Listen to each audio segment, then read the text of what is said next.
La croix me conduit au corps, et la croix préserve et purifie le corps de tout ce qui est naturel, de tout ce qui procède d'Adam. Loué soit le Seigneur, rien de ce qui vient de moi n'a de part en lui. Il est bon de voir que nous sommes en dehors de cela. Nous n'avons rien qui nous permette d'être orgueilleux. Si nous le sommes, nous en serons humiliés. Rien de ce qui vient de nous n'a de place en cela.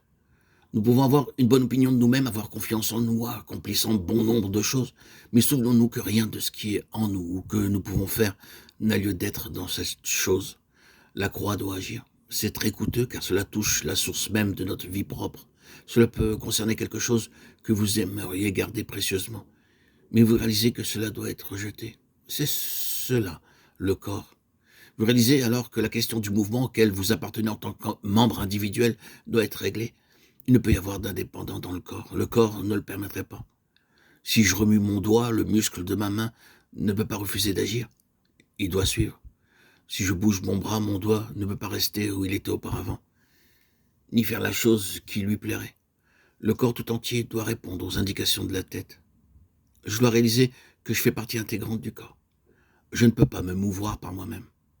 C'est une question qui est liée au corps. Vous découvrirez que chaque mouvement doit s'effectuer sur la base du corps. Ce qui est individuel doit disparaître. Vous devez compter sur les autres, vous devez vous mouvoir avec les autres. Vous devez progresser avec Dieu et avec vos frères. Se règle la question des têtes pensantes. La question d'une autre autorité dans le corps de Christ cause un préjudice au corps. C'est vouloir renverser la seigneurie de Jésus. C'est destituer le oint de Dieu et mettre quelqu'un d'autre sur le trône. C'est comme lorsque Saül était contre David. Saül représente la chose suivante. Un système organisé parmi le peuple de Dieu qui se dresse contre celui que Dieu a oint. Il y avait deux ennemis opposés à David. D'une part, il y avait Goliath, les Philistins, les ennemis qui venaient du dehors. Et d'autre part, il y avait Saül, celui qui venait de l'intérieur. Il est vrai que Saül a combattu les Philistins. Mais souvenons-nous que ces deux ennemis ont voulu empêcher David de monter sur le trône. Saül se caractérisait par sa haute taille. Il dépassait les Israélites d'une tête. C'était un homme d'une stature exceptionnelle. Il typifie le cerveau humain, les conceptions humaines, les idées humaines en opposition au divin. Ce que l'homme pense être bien, juste, et qui cependant se dresse contre Dieu. C'est cela, Saül. C'est ce qui ne place pas celui qui a été oint sur le trône. Mais le jour est venu où David avait, avec une pierre dans sa fronde, a frappé la tête de Goliath. Il n'a pas touché la tête de Saül. Mais à partir de ce jour-là, toutes les intentions et les pensées de la tête de Saül ont été frappées également. La puissance de Saül a décliné, le règne de Saül a pris fin lorsque Goliath a été mis à mort. La pierre qui avait touché Goliath avait aussi frappé à mort la tête de Saül.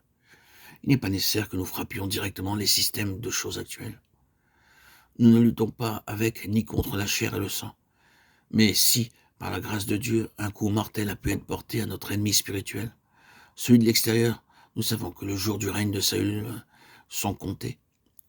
Toutes les autres têtes couronnées doivent se retirer.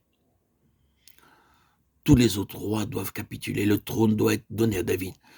Et c'est ce que Dieu fait aujourd'hui. Voici ce qui est sur mon cœur. Si vous connaissez réellement la croix, elle vous introduira dans le corps. Il y a une chose qui me rend perplexe lorsque je rencontre des chrétiens. Ils sont si nombreux à professer qu'ils connaissent le Seigneur, si nombreux à déclarer connaître la profonde signification de la croix.